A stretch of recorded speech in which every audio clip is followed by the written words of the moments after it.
Welcome to Part 5 in Parts. Took me a second to remember this It's stupid name that I chose. Well, yeah, but it also didn't help that, like, this arc was 3 parts, so we're kind of, been a while. So I think... Okay, wait, yeah, sorry. I'm Sam. I'm Jim. Before I start diverging, yes. This is the Part 5 anime JoJo Golden Wind review podcast we do. But we review by arcs. Yes, so we're reviewing it by arcs. So up until this point, we have done every 2 episodes of the anime as 1 episode for us, but this is the first time we waited for 3 because it actually did make sense. Yeah. It was a good choice. Yes, and we will explain why, because Dave Productions chose a very interesting, Yes, it was... anime only Very thing. interesting. It was very interesting indeed. So both So, unfortunately, these episodes of Part 5 have not been, like, Narance's Aerosmith Part, 1, 2, and 3 for the most part, or, like... Yeah, in the manga, this was, 7 chapters total? And... 8. It was 8 chapters total, because it was 8 parts. I am so stupid. So it was 8 different chapters, all just entitled Narance's Aerosmith. Kind of like how the manga still does this, where it'll just be the name of, like, the stand, part, whatever. But, so, this is actually 3 episodes of Golden Wind. The 3 episodes we're going to talk about are First Assignment from the Boss, The Hitman Team, and Narance's Aerosmith. Yeah, so... I'm pretty sure in the manga, like, the First Assignment from the Boss is, like, the chapter name for, like, after their whole fight they had before. It might be. I'm pretty sure it is. But, basically, after the fight, you get the first, assignment, which is like, and you get the treasure, of course, from famously from the bathroom in the urinal, which I loved. Which one? When you find the treasure in the urinal, because that's the whole thing is they go to, like, the bathroom. I forgot. He goes to the bathroom to clean up from the stand fight, and like, oh yeah, there's also the bathroom where our treasure is, because Sticky Fingers is the only way. Yeah, I forgot that was like the beginning, because it just feels like it was so long ago. So I have a question about, like, the whole Sticky Fingers thing. So Sticky Fingers, it just opened like a space, so like. Yeah. So it's like open the treasure. Is it in the toilet, or is it in the wall behind the toilet? I always assumed it was probably just like the wall behind the toilet. And if Bruno, also for this podcast, just a heads up, like, we do spoilers. Oh yeah, thank you for mentioning that. So we will spoil everything about Part 5, at least. Well, it also tends to say that. So when Bruno does get beaten, like, his zippers went off of Giorno when they had their battle early on. So Giorno also left his range. That was the big thing. Giorno left his stand range. Yeah. So like I was like, like Bruno, like, so it's in the wall that you think it is. Okay, I think because if he lost, it wouldn't affect. So would the treasure just be stuck in there forever, or just, like, shoot out? I think Bruno's powers are often a little like misunderstood. I think people really always fixate on the fact that he can, like, enter spaces that are really small. I think a lot of the times he just uses it as a proxy doorway. Yeah, I think it literally is just a secret room. Is it the subspace highway in Scott Pilgrim? Kinda, but that's, like, even that is like a teleporting thing. Like, he has that kind of stuff sometimes. Like, yes, he does. That's I'm really interested to see how the manga does, like, the Beach Boy fight. Yeah, because I think we do see some kind of, like, Bruno teleporty bullshit, if I recall correctly. Yeah, I actually did, because, like, in early on, it just shows off. It's used to unzip, like, just so he can get out, like a makeshift doorway. But, like, in, like, kind of his intro in, like, the fighting game, him coming out of just a portal out of the ground. Mm-hmm. And, like, even when I showed it on Giorno, it was like that void kind of thing inside of him. So I don't know, this is one of the things I'm like, so if something happened to him, so, like, there's, like, no possible way, like, it's like, I'm not sure, like, it's like a subspace pocket in the toilet, or is it in the wall behind the toilet that open? I see what you're saying. So you're saying, like, if Bruno dies, it would just negate the fact that he's holding something, so it would teleport. But that's really funny. He's also defeated by Giorno, and it went off of Giorno, so did it deactivate elsewhere when he did these? Specifically based on that reason, I'm going to say that it is just a door. Okay. It is just a secret room that is not, like, supernatural in any way. Okay. There are just no doors or windows to it. Okay, so yeah, this is what I wanted to say. So we're looking at the anime right now. And the structure of the building does leave a lot of room behind the urinals for there to be something. Yeah. Okay. Yeah. I don't know. It's just one of those things that like little things that you just think about because it's JoJo and just like. Yeah, I think that people always assume that Bruno, when he opens a portal, or they think of it as a portal. Like they think of it as like he's like contorting space time. Because that was the one thing in his fight with Giorno. He puts his whole body inside this man. But it doesn't, and it seems like he's wearing him. It's kind of implied that Bruno is wearing him. Yeah. But it's also not explicitly said. So there's a lot of like kind of unknown elements, at least at this point in the story. Most JoJo fans tend to just either just go away when the person's knocked out or killed, or they stay around. And with Bruno, it showed early on that it's. I think also the big thing is Bruno. This is like we can stop talking about this now. But like Bruno's whole thing is a range. Like he's got like when Giorno left the range, the stand stopped working on him. This part's also famous for just being like stuff that's forgotten or just like the power. So I mean, it is JoJo. It is, but this part specifically has bullshit powers like need to disappear or like never really touched upon. Yes. Especially this part. But so yeah, what I wanted to mention about the whole part where they're in the bathroom is. They put staples. They just get a stapler and staple Mista's wound shut. Gotta do makeshift surgery, which is horrifying. I mean, you gotta do. The horrifying fact is that he's fine. Well, he's totally cool with it. And they also said they didn't. They said, "Oh yeah, we just tied him up and left him on the boat." Like the two stand users, they defeated there, which I'm pretty sure they did not die. Yeah, they said they're not dead, but one's basically brain dead and the other's like. Eyes burnt out and probably... He's definitely blind in one eye. Like, there's no way that he's not blind. So... we also have the great exchange about Narancha's name being Toilet. Oh, yeah. Did your name Toilet? Because you can't eat... Yeah, it's like, oh, does this place belong to your toilet? Like, which is, like, the most dad joke ever.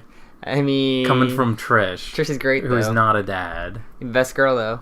I love the Janet Cloud. I was kind of disappointed with the Trish thing. They didn't have her like initial outfit. Yeah, this is what I wanted to mention. So fans of the manga will know that Trish has a really awesome costume when they first reveal her, and I think it persists. I don't remember how long it lasts. I'm pretty sure it persists through the Little Feet fight too. She has a couple outfits because I remember the giant freaking cloak outfit where she didn't even use her arms, like a giant poncho that she had. I forgot about that. I do also love that. Trish totally disarms Narancia too. Like, has a knife to his face. Narancia, not only like there's just so I love Part 5 so much because you have not only the reveal that Narancia has 2 switchblades on him just in case the one gets fucked. Yeah. Trish overpowers him because he's a tiny little boy. And so she can also like she's a hothead as well where she can just like get turned around. But yeah, Trish is a character that I've kind of forgotten a lot of her character, and I like that. I like kind of being reminded her eccentricities, like the whole like picking a fight with Narancia. She's like super bitchy towards them about I want this type of mascara. I want these type of stockings. Yeah, I remember that. You find out this thing about like because the old man Luigi because he has the green hat. I call him Luigi because he had the stupid little... There's the toilet. Yeah, that's so funny because it literally looks like it's coming out of the toilet. Yeah, so... But I love the old man so much. He's like a lazy eye. He's so good. He's basically the old man that dies in the Black Sabbath, but like the green hat. He really is. He has Luigi hat. He literally is the same guy. But, yeah, so he gets the mission saying, like, this is the daughter of the boss. The mother died, saying, bring her to the father or whatever. And, so yeah, this is like their first thing. Like, I'm pretty sure they also say that Bruno is a capo now. He's become what? He's like you get the rank of capo, and then you get missions from the boss, or you can't get missions from the boss. But like the favorite part, like when like Fugo, she's like kick your shirt off to Fugo, is like one of my favorites, and then she just he's so mad about it. Or he gets like no, not like that. Take your shirt off. My favorite part is just like when he gets it back, he just like slams it on the ground, like he's pissed off. And I think that's like an anime original, just him like reacting to this. Yeah, I don't know. I wouldn't call it a jacket. Yeah, I don't know if you can call something with that much exposed skin a jacket. Doesn't really do a job of a jacket. Also, I really love. We see one frame behind Fugo's body, and he just has like holes where his ass is. He's so committed. It's like, we're looking around. Okay. It's like the reverse of an assless chaps, where like the side would be like. Yeah, that's a good way to put it. Yeah, the sides are the parts that are exposed, and like the actual like butt. I did not notice. You could totally see Trish's ass crack. You can see Fuga's. In this one frame, you can see Fuga's ass crack, Trish's, and Mista's. The only reason you can't see Naranja's is because he's wearing a stupid skirt. I don't think my Trish figure has like this much ass crack. This much ass crack. Yeah, I don't think so. I have to say though, I do like seeing her costume. It was I love cool. her. She had the cool. I love her color scheme and the outfits. I absolutely hate how many ass cracks are in this shot. It's terrible. There's the thumbnail, Jim, right there. Two of them are wearing belts. Belts should prevent this from happening. I don't consider that Mista has on a belt. It's more like tape. It's totally a belt. That's not the belt. That's where his injury is. He's wrapped up like tape around. No, it's a Sam. It's a belt. That belt. I thought you meant the tape around his like his midsection. Sam made the mistake of looking where you'd normally look for a belt instead of looking like under someone's crotch where the belt of Mista is. You know, in JoJo, the fashion is so weird. Where like this is just like the fashion part where it totally is the fashion part. Part A is hair fashion, and this is just like what the weird thing you have in your body fashion. So was it this episode where we got the little tease? So we first get a little taste of like, oh my god, like I see the other fucking La Squadra members. Yeah, well, yeah, they send like Narancia to the, because in this part you get sent to the town to buy supplies for Trish. No, but this is before that even. I know. Well, I mean, they told him he's in there, but then like you get the brief tease of was it Formaggio? Yeah, Formaggio is Little Feet. Yeah, so you get the tease of him, also voiced by Kazuma, which is great. It's so funny because I rewatched the middle episode of the trio, and when you said that, I was like, wow, I can hear that totally is Kazuma from Konosuba. And yeah, but then it's not toward the end. I think you get the tease of the other ones. Yeah, okay, but like, I got so hyped when I was like, oh, there's all my boys. I love going through discussion threads of people like, is that a plant? Because it was like Pesci. Yeah, I know. And it's like, no, this is Pesci's hair. Yeah, actually, I wanted to see that again. It's a little bit later. But yeah, I love like, oh, why are we trusting him? You know he's an idiot. Like, oh, because his stand is the best for knowing if he's being followed. Mm-hmm. Which they could have sent 2 people to make sure. I don't know why they didn't send 2 people. You have enough powerful people to like watch his back. Especially Fuga could have watched his back. Mm-hmm.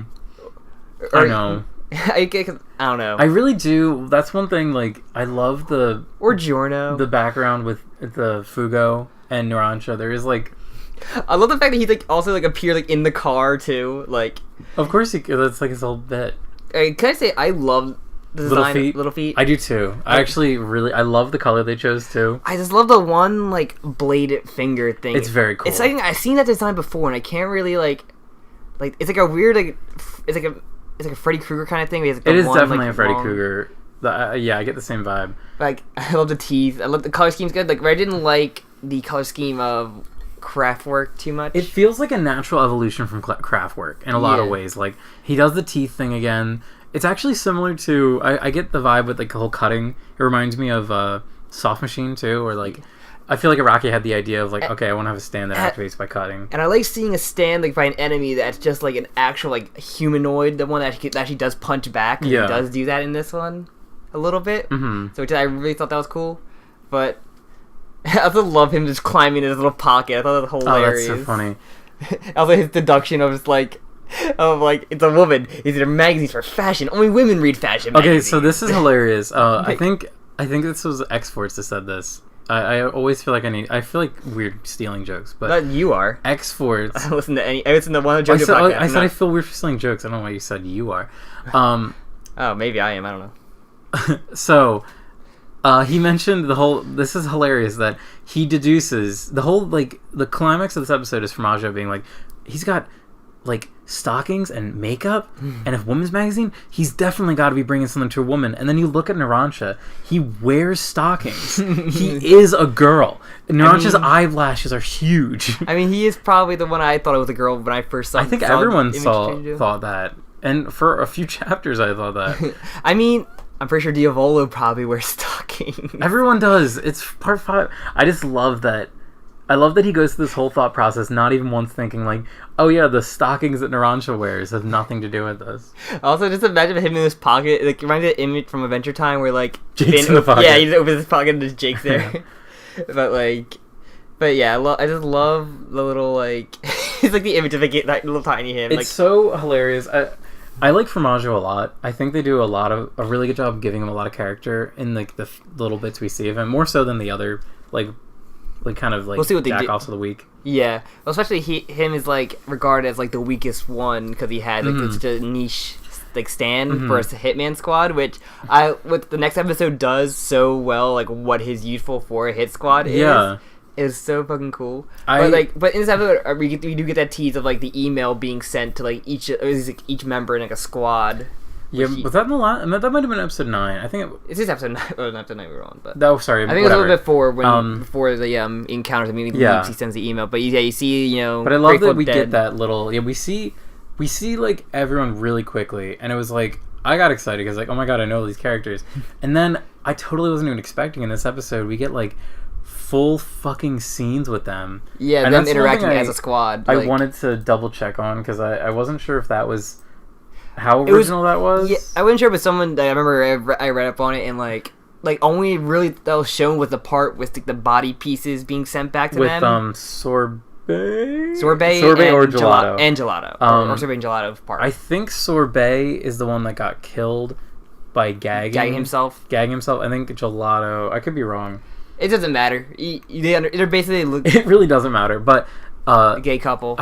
I love. Okay, I really love that they do confirm that they were gay. Yeah. One of the other characters. That whole scene. The first time I watched this episode, the Hitman Team episode, I was very drunk, and I really only recalled like bits and pieces of it. So I watched it again today. Also, you can really tell the Cosmo voice actor because when he gets annoyed by how stupid he is, you hear the annoyed Cosmo voice. Yes, it was funny. But so as I watched it again today, I was like, "This is incredible! I love that we get to see." Let's go.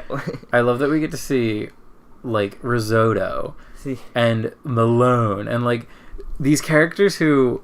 They're doing it perfectly because the worst part about JoJo is like you've got a cool character that's around for like 5 minutes and they go away. They'll be villains of the week for the most part with a few occasions like here and there, like Highway Star guy like a little bit more and like maybe a flashback if you're like really lucky, but we get like all this like character like setting up all these villains that we're gonna pretty much be like the majority of next Golden Wind, like at least the first half. Yeah, and like Pesci being that nervous like guy and Pesci. I love like this like sets up Pesci's character arc in like a really good way. Kind of being a coward, like fighting from like far away without like him. Like, I'm so excited for Pesci's episode because like the whole arc he goes through is like intense and great. But also like from Macho like having like the little car, which I love, like putting to the drink, and then like it's horrifying when you like realize like he like made the guy enlarged it inside his stomach and he crushed like his lover that was with him. It was like amazingly brutal. It is awesome. It's very cool. And then I got so happy seeing Metallica. Yeah, Risotto. Also, the foot fetish. Risotto lick. Nero. The foot fetish lick too was really funny. Yeah, Malone. I can't wait for the fucking babyface arc. Like this just made me. I'm not too big on the babyface arc. Hype. Other than it just being really weird. That's why I'm looking forward to. Like they already are setting up Malone as like this guy is a fucking weird guy, creepazoid. The creep to women and very like fetishy. He's a creepazoid. He's gonna be horrifying when he shows up. And we got what's it called? White Album voiced by Bakuga. Oh really? I believe he's voiced by Bakuga. His name is Gachio. Deku is voiced as Narantia. Yeah, I know that. Which is hilarious. Whenever I think of that, I always hear it. But yeah, Deku's White Album. Not Deku, Bakuga. But he has confirmed to have blue hair, not the blonde hair, like he was in the Part 5 game on PS2. Yeah, I know a lot of people on Twitter were really, really into him not having blonde hair. They do not look like. They show a picture like Gelato. Like they do not look like JoJo. They don't look like JoJo like side character. They look like this pedestrians on the street that look like evil, but they're just like disgusting like side pedestrians like they usually have in JoJo. Yeah, that's really good. That's really funny that you say that. It's like perfect.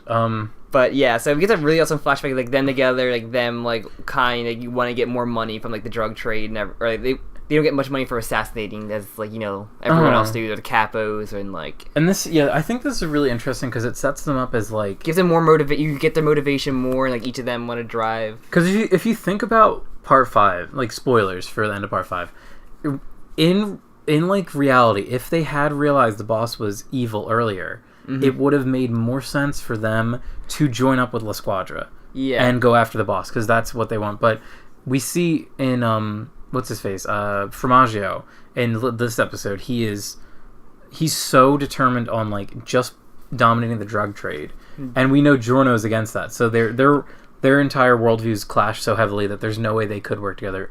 Even if they were to fight the boss together, they still would have to collide eventually, which I think was really clever.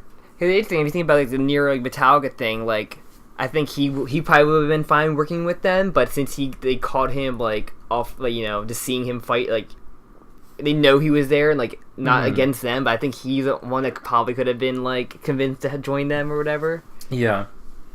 But yeah, that didn't happen because the whole thing was just like he died was like getting tricked into like getting excited by like Narancia and like getting gunned down. Yeah. I'm super excited for that one. That's like mine I'm looking forward to most. I can't wait. I cannot wait for the Risotto fight. But yeah, and then you get like, because it's only like a page or two with the whole like, you know, one of the two gay lovers getting like cut up in like the pieces of like in like the frames. Yeah, and, I forget what they say. They say in a sec. They encased. The way that it's presented is so horrifying. Yeah, it's like frozen like a frame. It's like those weird souvenirs you see of like... Sorbet was the one that died. It gets cut up. It got sliced up, yeah. Which you get the tease of Green Day and Oasis. Yes, I got so excited when I saw the fucking hair. Which also assumes that they're the ones that killed them and not the boss. Uh-huh. Which is cool. But yeah, so it's only like a couple, like a panel or two, but like they do it so, like, they drag it out, and like it's like very like horrifying when I actually show the full image. Which I think they kind of went crazy on the gore, like surprisingly. Yeah, for, like, JoJo. I was really surprised that much of this wasn't censored. Like you see like inside the corpse for a lot of these shots. So yeah, and they're like, and you just get their motivation. It's just, I don't know, it's just awesome seeing this in like manga. It's like new for manga readers and like, you know, anime only people. It's just so cool. Like, don't get me wrong, this is technically filler. It is filler. This isn't from the source material, but it's used in such a way that is like it makes the characters and the experience better, which is crazy. I know a lot of people have been saying like they think that this is probably going to be superior to the manga as an experience, which honestly I wouldn't even disagree with. I think maybe the Little Feet fight feels like it goes on a little long, for 3 episodes, but I think that'd be we also get like half an episode of new backstory for these characters. Yeah, oh my god, the little tease, the Green Day Oasis tease, like, you can tell it's Green Day, obviously, but even, like, Oasis, like, you can tell he's got, like, the hunched over. Yeah. Oh my god, I am so excited. I love Part 5 so much, They tease a lot, like, a lot of the villains, like, almost all the villains, which is, like, or the fights, because they try to make, I feel like they try to make these Hitman team, like, a little bit sympathetic. They definitely do, which even though they're like I like their ass. A lot of them are really terrible and assholes. Oh, they're horrible. Yeah, I mean, like we even see how irredeemable Formaggio is in this episode. Also, rats are always horrifying monsters because like they are in real life. And JoJo especially. Remember the rat stand of like the most like horrifying. Rat, yeah. Rat. His name is just Rat. It's called Rat. Yeah. The stand name called Rat. Okay. Isn't that great? Yeah, that was wonderful. But yeah, and. Just like the fight was like really cool. Like I just love like. Yeah, I can't really say much about the fight other than it was good and I liked it. Also, another thing, like, cause, you know, the plane's a stand, but also have like the little side plane too that works as like the sensor. It's like a weird like other part to the stand. Like what, on his eye? Yeah, yeah. Where I kind of pictured like kind of like a Killer Queen that has the sheer heart attack, or like part of his hand. So like this is like probably like another part of the stand that could like. Yeah, I never actually thought about that. That makes sense though. Just like I don't think we ever see it like fall off of it. I think it always just kind of appears in front of his face though. Yeah, I think so too, but it's just something interesting just to like think about like he like attachment to his stand. And it definitely looks just like it too. Like it fits in with the color scheme and the aesthetic of it. Yeah. I never really had like a color scheme for Aerosmith. I never really like I never thought of that too. Which I think it just doesn't really matter the color scheme I think too much. You know, it doesn't really match Norante's color. But it's not really anything I'm not complaining about because its color never changed, and I don't know. I never really had a picky thing compared to everyone else in Parts 5. Yeah, Narancia, I don't really care for Narancia too much as a character, but he is like good. Like I do like him. He's just not one of my favorites. Yeah, same. Even though a lot of people like are attaching to himself very early on, but this is kind of like his last big stand fight, other than just like appearing slightly in the Nero Doppio one, which. Yeah, you do get the feel that Part 5 is a little overstuffed sometimes with the main characters. Yeah, because he kind of just goes down to Giorno, Bruno, and Mista for everything else, other than after next week. Yeah, even like Fugo only really gets Who gets one? Yeah, you get one. He gets Man in the Mirror, which it showed like his stand user Man in the Mirror. He looked like a Part 3 like villain of the week instead of like someone. I think he looks a lot like Sound Man from Part 7. Kind of like that, but I was like I can see him like just like finding him in like the road to Egypt. I get what you're saying. Yeah, he looked like someone who belonged to Part 3 more than Part 8, which everyone's like so unique looking, but he looks like everyone, it's Italy and people are supposed to be tan, but he's like the only one that's actually like a dark tan person. He looks very like Native American in the way that Araki draws Native Americans. Like the 3 ponytails in Part 7. The multiple ponytails. But yeah, so the stand fight is it's like pretty your usual. Other than like the only thing it's just fun and clever. Like it was really clever how he has to use like Aerosmith to get the coins out of the thing and like. Break the glass and such. The only thing that like I forgot about was the spider part. Really? Oh, that was the thing that I remember the most. But it's a really good point. So he got because he blew up the car and he got him. He was still in the Why didn't he just shatter? The thing didn't shatter. Even though I know the cork was open because he had to get the map out, but still, the bottle was still not broken. Yeah, that kind of annoyed me because It would have been really funny in the way that remember when Narancia got like the air deflated out of him and like they like animated that painstakingly. If they had done the same thing of him expanding and like shattering this bottle and like crushing the spider, it would have been funny. Or just coming out like the shatter, you hear the shatter and just see him posing like he did. Even that would have been good, but it's weird. I didn't even think about the fact that the bottle isn't broken. That's hilarious. So was this? I thought it was a Narancia flashback. Was that in this part as well? I think it was because I know a lot of the flashbacks are like spread out, like because you get like a Bacchio's like during the Man in the Mirror. Yeah, it was. It was okay. Yeah, I'm looking at the JoJo wiki right now. Okay, I wasn't sure because. Yeah, I love like the whole. I think I said it earlier, but like Fugo and Narancia's relationship is like so. You see, it's so like adversarial, but like it's also so loving. He cares. He wants to like him to succeed, or like he wants to be a better person. Exactly, like he gets frustrated when he's not living his best life, which is really a downer because like I wanted them to really animate. Like I'm thinking between 5 and 6 they'll do Purple Haze Feedback because I haven't read it. I know a little bit about it. I read a little bit about it. I want to know if Fugu like finds out about what happened to him and to see like, what his reaction is to that. Yeah, I don't know. Because that would be sad. I know. I hope they really do. They didn't tease. I think they are gonna do it between 5 and 6 as like a mini series or like a 13. Maybe like a 13. I honestly don't know how much content there is in it. Or maybe a short series, but who It'd knows? Be cool. I also still want them to just keep doing the Rohan ones. I think those would be OVAs. Like still be OVAs. Mm-hmm. But yeah. Also, like after the he blows up the car, he gets out. They have like that standoff. I really love as well. It's like kind of like Jotaro would do the like gunslinging kind of thing. Yeah, he does an awesome pose. Narancia does a really cool pointing pose that really gave me a Jotaro vibe. But yeah, I like the flashback. I thought it was good. I think it's not good. Definitely not nearly as good as Abacchio's. Mm-hmm. And I think there was something that I thought. Which was the blonde hair, the eye thing, the eye thing. When I was watching it earlier, I thought I made a connection with the eye thing, but maybe I didn't. Never mind. No, it's just like a fear of him just like ending up like his mother. I love Fugo's suit. Like it's trying to get pre-holes. Yeah, you can see where the holes are gonna like generate from. Yeah, the holes they've been sharpied. He hasn't drawn them in yet though. They're imprinted. What are you talking about? They're literally imprints in his suit. He's sucking. His body sucks the holes through his body. So this is really funny to me. Like. We see Narancia as a child, and it's like the first time in JoJo a child actually looks like a child and not like a hideous monster. It's crazy. And he's wearing normal clothing. You think Smokey looked like a normal person from Part 2? Remember Smokey, the child psychic he had in Part 2? Smokey did look kind of good. And then there was the one boy in Part 1.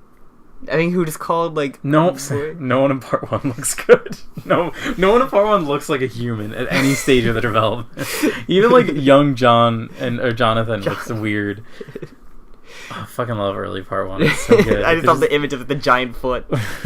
But I just love how like we've got this transitional period in Fugo's life where he went from being like a normal man to wearing this like this blue suit with almost holes in it. I want to this say bright yellow tie with an orange undershirt. It's bizarre. I want to say the suit's puffy and just has the implants or just like the imprints like on the suit, so it's just like inside just like in the design. It'd just be hilarious to think about like the fashion choices and how this happened. Bruno is just great. I freaking love Bruno. Yeah, I love Bruno. Like his outfit never changed. Yeah, no, he didn't need to change it. He's always had the perfect bangs. Why would you ever change perfection? But yeah, I love it. And yeah, the standoff was really good. Like his whole image of like just him like after being put on fire. I love that he put the first fire out by just raining blood and shrinking down. That is really such a great. I forgot about that. There's so much of this fight that I had forgotten about.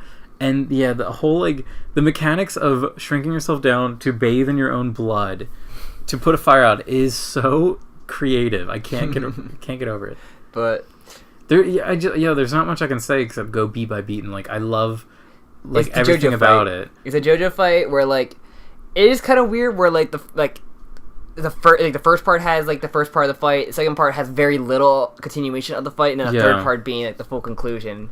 It's kind of weird. That's maybe my only complaint, but on the other hand, like I don't know where they would have fit in the backstory for the squad. Maybe in an organic way. After he sends the email, it goes to the flashback of like this, but that probably was way too long for the episode. Which it's still cool, but it's just a thing about like it's kind of weird when you think about it. But this one even had like a cool transition between like Formaggio being in the sewers and the water swirling and it becoming a toilet that he peed in. I guess it's not really super important, but it's kind of funny. Yeah, and the episode just he had the standoff. He's like a horrifying burn victim. Yeah, that was really fun too. Like the idea of Narancia just becoming like just blowing up every monster. It's blowing up every car in the street. No one gives a fuck. Like it's like there's shit blowing up for no reason. We just stay out of this shit. So with the last two guys, they've been like pretty explicit. Like, no, JoJo characters don't kill people; they just incapacitate them. Narancia just kills Formaggio in this. Formaggio dies. He's legit. I mean, well, Giorno also killed Polpo. And he killed Luca. Luca. Well, he made Luca kill himself. That's true. Luca made the ultimate mistake of trying to destroy a frog with a shovel. See, yeah. And then, I don't know. But also Mista, like, he's basically brain dead. Yeah, no, I think that is a fate worse than death. But I think it's really funny how they go out of their way to say, no, he's still alive, guys. He's fine. Don't even consider dead, but yeah. And we get a cool color shift. Sorry, purple smoke, coming soon, coming next week. But I don't know. It's just like I don't know because, part 4 he like made Angela a fate worse than death with just being trapped with a rock. Absolutely horrifying. I hate that so much. And I guess a lot of them get like just knocked out or just like they beat them so bad that they become friends with like the protagonist, which happens. The best outcome. I guess the guy who had Cheap Trick died because Rohan looked at his back. That's true. I mean, in part 3, they either killed they killed him or they just got retired. Most of the time in part 3, they just retire. I think because it's very rare for a character to. Hangman is killed. He was Jay Guile, the mirror guy. He died very early on. Yeah. Polnareff died in their fight when they met Polnareff in the first fight. No, I'm kidding. Vanilla Ice gets killed. Superfly gets killed. I'm pretty sure. Or Tower Grey. I mean, not Superfly. Tower Grey. I was gonna say Superfly. They should be They should be swapped on if you think about it. Wow, they should be. Tower, yeah, but yeah, we dropped that stupid shit. But yeah, so because it's just like I don't know. Part 3, they either kill them or they don't. Especially towards the end, they just killed everyone, and like, or they have a fate worse than death. Yeah. But in this, I feel like after this point, they just kill everyone. Like, no one from the execution squad lives, if I recall correctly. Pretty sure. Yeah, I don't think anyone. Because I know for sure that Grateful Dead fucking dies. He dies in one of the most brutal ways. I can't wait to get to that. Yeah, okay, we don't need the train. The train is one of the hypest fights. I'm so excited. I kind of don't care about Man in the Mirror. I kind of just want to get it over with. Oh yeah, no, Man in the Mirror is kind of one of the more forgotten ones. If you're like a Fugo fan, I guess you want to see it, but I don't really care. More people want to see Fugo in Purple Haze Feedback than they want to see Fugo in Man in the Mirror. Yeah, it's not. I don't know. I feel like I know the beats in Man in the Mirror really well, and I don't really care about seeing it again, but Oh, that train fight! Just give me that. Just put it right in my the veins. Train fight and White Album was whatever, and like Metallica, where people are looking forward to the most. Part 5 is just good, dude. It's fucking good. I don't know, man. Just like because part 6, it starts out she only kills like when you get to like the actual like solitary basically part. That's when she kills like everyone for the most part. Well, she kills the guy to get there. Well, that's like, from that. I was like, yeah, from that point on, that's and part 7 and 8 are just like murder everyone you see, except for that one guy in the Blue Hawaii arc. It just like lived for some reason. Yeah, I wonder why Dolomiti didn't die.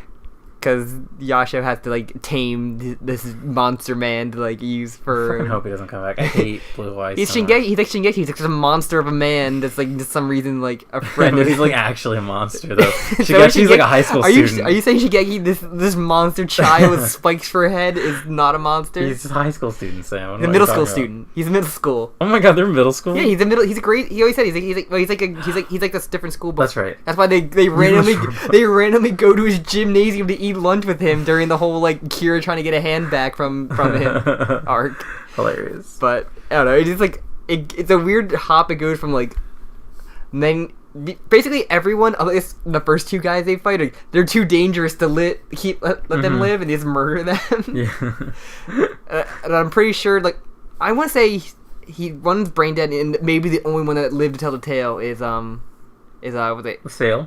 Is that the first the flater? I think his name is Sale. I always mix them up. I think Sales guy was on the truck. I'm pretty sure it was a craft. No, that was Soft Machine. Soft Machine's the guy that lives. Yeah, Soft Machine's I'm pretty sure the only one that's actually like still like functioning in the brain and in body. Just maybe he has an eye patch now. Hold on one sec. I'll find this out really quick. It was the JoJo Wiki's official status. Every wiki has to have status. Even the Net's classified one has status. Yeah, has their own statuses. So, but other than that, okay. Sale was Sex Pistol or was Kraftwerk. Okay, but other than that, the episode just ends with like the tease of Man in the Mirror and them going to Pompeii, which. We always thought it was an interesting location to have like a JoJo fight, but I wish they had something like cooler. Like how cool would it have been like something to do with Ash, like a stand to do with like Ash and that would be pretty cool. Like I felt like Zucchero, he's sugar. Yeah, okay, but I really wished like it's just a stand fight that could have been like a really cool like using the setting as it, but it kind of does. It kind of does, but I don't know. It'd been cool to have like an Ash stand or like something to hide in the bodies. Yeah, let's see. Did it say status? I just want to know what happened to his life. It doesn't say status. What happened to his life? I mean, they put his head back on some reason, but he's left unconscious on a boat. Oh, apparently he comes back in Purple Haze Feedback. Spoilers. I won't look at that. But yeah, so basically we're gonna get the Man in the Mirror, which will probably have 3 episodes because we're gonna have, or 2 episodes because we get one with the start of the fight. The second episode will probably have Fugo's backstory and then the actual like finisher, and then which I'll complain about because that's one thing that kind of like annoyed me. I talked about before on these certain episodes, but we'll see when we get there. But very good episodes. Animation quality like upped. The original stuff was awesome. Surprisingly, like when stuff goes anime original, you get worried, but that one was really awesome and nice touches. Like this might be a little baseless for me to say, but it really seems like the team making it does care intensely about the source material, and they want to make it like as beautiful as it can be. They want to polish that gem. They did a thing where manga reader get like excited. Oh my god, we're actually seeing like the really cool ass members of the squad like early. And like tease for the other one. And everyone's like, oh, these are interesting characters. I can't wait to see what they do or like interact. Because you can definitely tell some are in squads. So I can't wait to see them like. Especially with like Pesci and like Grateful Dead. Like you definitely tell like those two are gonna be a squad, but. You get a tease of, like what they are and what they're gonna do. Like, even the subtle ones, like the perviness of Malone. and he's always on his computer, and you get the duo always together. At White Album kind of being a hothead, ironically, but yes. So I like it's just little subtle things that like it's foreshadowing very well. I can't say anything more. I just love it. So I'm so excited for. my Italian sons to destroy my other Italian sons. These hitman versus the drug ones are in Purple Feedback, but like they're drug fights. This Hitman Squad Well, they fighting they for want drug drugs. this $1 billion drug route. Yeah, billion lira. $1 billion drug route. But so yeah, I'm excited. They did a really good job. Like I'm just super excited. I love that little that image I sent you of all the characters with the food are named after on top of the food. It's you look out for reference. That was really funny. I love that the fan love for sorbet and gelato is so funny to me. It's so weird. It's really bizarre, but I also love it. Because was their fate was that whole thing shown during that part? Because I could have sworn you find out more about them during when Nero is investigating Doppio, that whole thing. There was literally one picture of them. I'm pretty sure it was in this little chapter where you get the chapter where you get the reveal of the corpse. I think that's what's saying. Okay. They literally show the picture that they drew in the episode where it's them hugging each other, and I do love that the one character is are they fucking going at it? Are they going at it again? That couple, they are confirmed gay. Which is incredible. It's fascinating. We don't get confirmed gayness until 6. I mean, do we? I'm just kidding. Well, I think that Clash and Talking Head are totally gay too. Wait, we'll see. Because they did the same thing. They're all over each other. I'm very excited. I fucking love them. Between the ladies and part 7 with Gyro and Johnny. Yeah. No, Johnny goes both ways because he has a kid eventually, but Johnny does go both ways. I've seen that picture of him carrying Johnny, so who knows? One could say he spins. Spins. Right round, baby. But so very cool. I love it. Yeah, it was good. I'm excited for more. I don't really have much else to say. It's just we are living in the golden wind of JoJo right now. Nice. If I could say golden age there, but nice. I tricked you. The golden shower in piss terms of JoJo. Of the Giorno terms. But so I also love something that I will never fail to not love is that it takes place a month before 9/11. That's fascinating, Jim. You're gonna say the stand calls 9/11? No, I'm not. Are you saying Little Bomber calls 9/11? I'm just saying. I think it's hilarious that it's set a few months before 2000 or I can't wait for George W. Bush to go fight Osama bin Laden in the stand battle in the Middle East, Jim.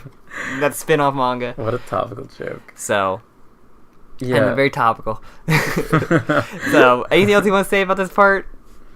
I love JoJo. I know you do. But thank you guys very much for listening. Unless you have anything else to say about this part. I don't really about the part. Or about this arc, I mean. I think more part 5 is pretty underrated. this arc is part of the arc. No, I don't want to keep this going, but I also kind of do. We're gonna be talking a lot more because we're gonna have the part 8 chapter by next week, and so I just think it's funny that they put 3 episodes in and it. I just hate it worked really well but also I feel we've had more to talk about on less episodes. They've done more of because we didn't go into full detail about the fight, which is just cause I don't know, it's more a run. Just watch it. The first part is kind of a run of mill JoJo scenario, kind of the Polnar fight, getting shrunken down, or turning to a child more and more. Yeah. Where the end, I think the last episode was the peak of the fight, the best part of the fight to watch. So yeah, the whole spider thing is so classic, and the seeing his stand abilities, his whole carbon dioxide. Yeah, I did enjoy this the Formaggio just being annoyed by his stupidity. Yeah, even with, as I said before, even within the episode, Formaggio gets a lot of character. That's oh, I kind of like this guy. He's kind of a shithead in a good way. Only you don't get a lot of other characters. I think cause in part 4 you don't really get that. I think other than Akira and Kira himself, because of course, but very few. It's hard not to love Akira. He's so good. Yeah, you get there's certain characters that have Highway Star gets more episodes about him, and I don't know. There's not many characters. They're the one-off ones. They get a lot of character. I think some part 3 get more. I'm a Rubber Soul. Was his first full personality. I literally don't know who that is. There's Steely Dan, the one that was that reflected. He made Jotaro do a bunch of embarrassing stuff. So cause if he hit him, he would hurt Joseph instead. I forget so much about fucking part 3, dude. I felt and Darby's had a lot of personality. The Darby's were really good. I will never forget the Darby's. They were classic. Which one was the Rubber Soul? Rubber Soul was a yellow. Was he the transforming one? He's the one that skies off his kaking with the okay, cherry. oh, that's what I thought. And the do you understand? He would just yelling in English was like amazing. Okay, yeah, I do like that one. Just being a total creepo was like amazing. That is a really funny stand, even though isn't that literally what Boingo's stand is? Except it was only the face that he could change. Okay, what a terrible stand. There was also the one in part 3 that was just like his back and the back of his head and body was a woman.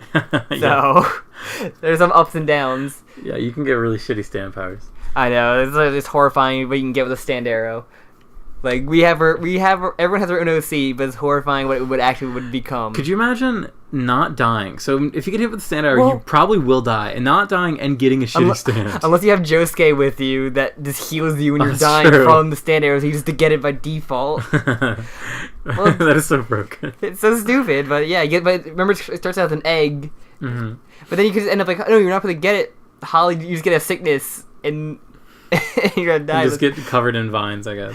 But, I don't know. It's just like the rules of stands is dumb. Yeah. You may not know what you get. You may get a stand that kills you, like you get Cheap Trick or some shit, or Highway to Hell. Highway to Hell. Well, Highway to Hell is like because you go suicidal, and that just like we're like, okay, we'll just go with it. The stand there, like, why not? Let's just go with it. Just go with it. They could have easily just killed him. You're like, oh, this guy's a serial killer. What does when he dies, he'll become a ghost and make zombies. That makes sense. Invisible zombies. Oh my God. It's just like it's just so bizarre. Like invisible zombies. So I got hit by a stand arrow. Like what's my character? Oh yeah, you're really fat, but when you die, you make a blob that gets even bigger blob. It's like, how do they even know? I guess like with the Cheap Trick, I guess like it was like a little thing on his back, and you like whisper to him, maybe like, don't let him look at your back, kind of a thing. Like, Cheap Trick totally makes sense. Yeah. As far as like supernatural, like Tonio, it makes sense. His whole personality. Rohan makes sense. But like, how does Karne know that when he dies? Okay, so this is actually I've been reading a fuck ton of Hunter x Hunter lately, and I actually love Hunter x Hunter, and it's incredible and very good. But there's a thing that they bring up in the series that I really love.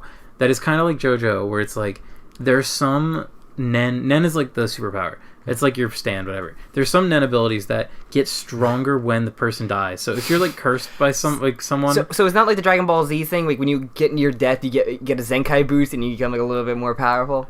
It's almost like that, except not really. Except like when you die, there are certain powers that like will just get stronger, or like it will like take over the will of the person who created it and will try and finish that task. So if you made it this far, I want to say like put it in the comments. Who do you think like doesn't have the most like farthest reach of stand and to the personality, like the weirdest like distance of like what they do and what they.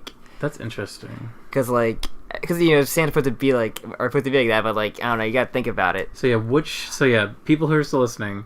This is our test. This is our test. Yeah, this is our test if you made it 40 something minutes in. Which stand is like, I guess you could say like diametrically different, like the farthest reach from their character or their personality or their fighting style. Like I'm gonna say Holly's stand that doesn't get named because it tries to kill her. Does not count. It was gonna be some plant themed one, but she wasn't powerful enough. Like at least with Johnny's, like it started out as like a bolt, like a spin, like a thing, like at first like a tease of like what he wants to be, just to be able to walk again. But then it evolved from just being that bullet kind of thing. Well, I don't know. Damn, I'm thinking now. Like, do you have an answer? Do you have one in mind? I didn't mention a bunch earlier. Yeah, you kind of did. I kind of went through a lot of them, but like I guess like for major characters, because if we're villains of the week, you don't really. Okay, I have one. I have an answer. Narancia. I think Narancia and Lil Bomber have like zero connection. Lil Bomber or Aerosmith. I just love calling it Lil Bomber.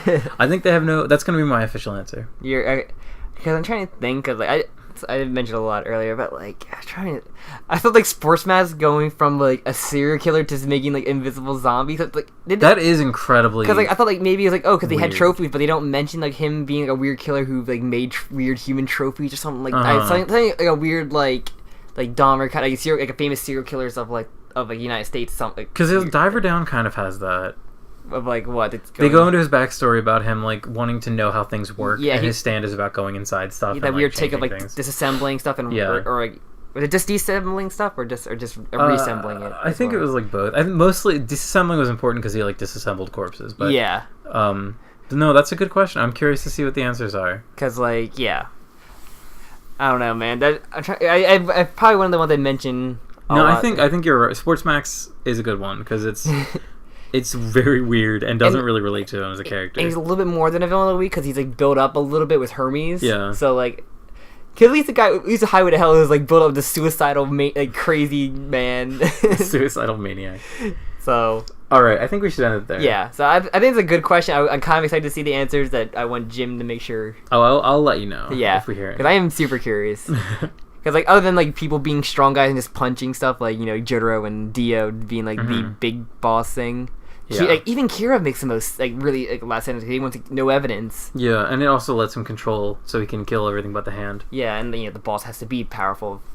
Yeah. And he wants to get rid of like his past, so he deletes the time kind of thing. Yeah. So. All right, I think we should end on that note.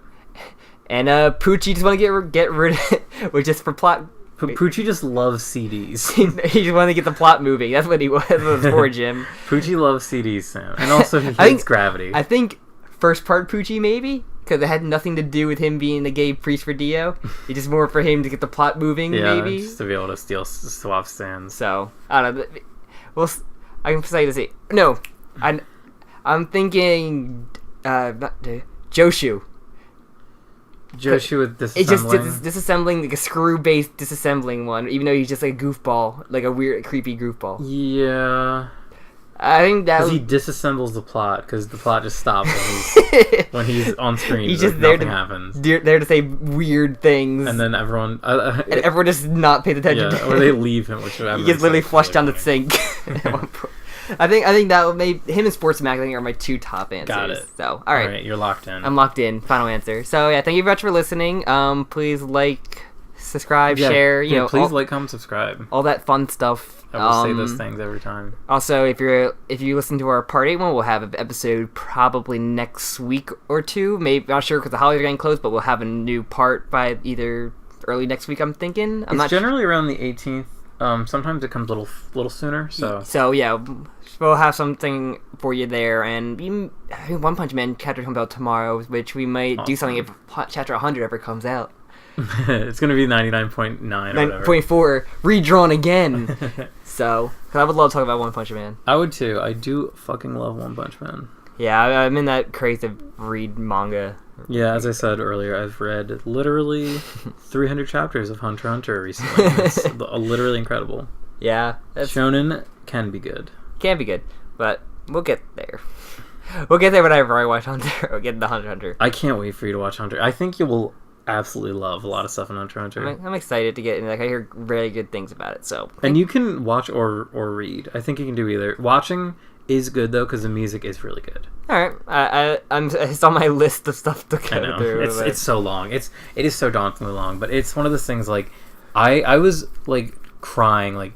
I read like 10 chapters in the past few days where I've ended the chapter with tears because it's like so incredible, like the story that the characters go on, how consistent the character arcs are, and like how stuff that's set up in like the first 20 issues still has like payoffs like 300 issues later. It's crazy. I might start reading Hunter x Hunter because like after Zombieland's done, I'm gonna be like, what do I do now? Because the show's been fucking amazing. Yeah, I love Zombieland. So I'm sad for it to end. So maybe we'll do like a classic anime discussion after the season about that.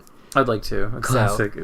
Classic. Maybe we talk about that and Reincarnate to Our Slime because those are two shows, like random shows that we're just watching. Yeah, I forgot about the Slime show. So. Yeah, all right, this has gone on like 10 times longer. Yeah, but we have that test.